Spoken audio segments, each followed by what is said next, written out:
die resep kry. Dit is nou nie in die boek vandag nie. Dan sit ons gou eers alles wat ons wil gebruik hier so in. So we need to put everything that we have into the machine. First we're going to put the banana. So eerst sit ons die pisang.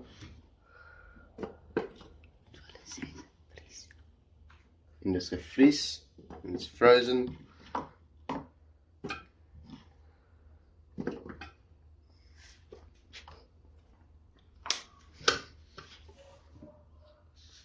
So nou sê hulle ons moet dit meng vir 15 secondes.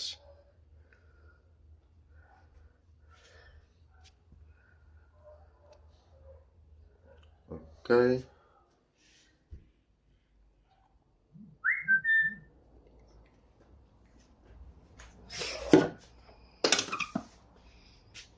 So we're going to mix it for 15 seconds.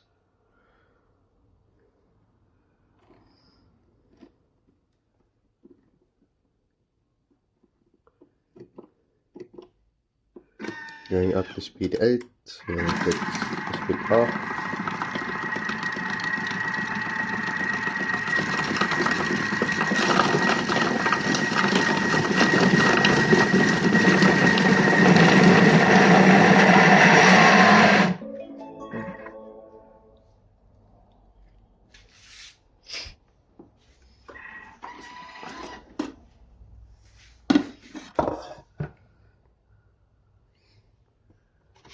Okay, nou sit ons die pruime in. Now we're going to put the plums in.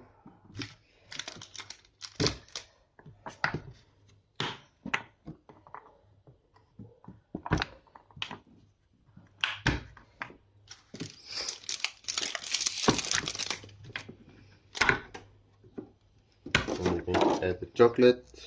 Ons gaan nou die sjokolade bysit.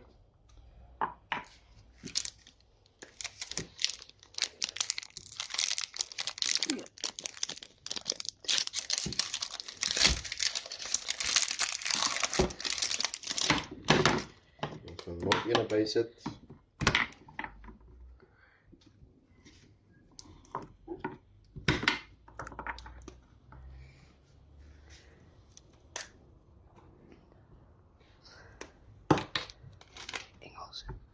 And we're going to add the chocolate.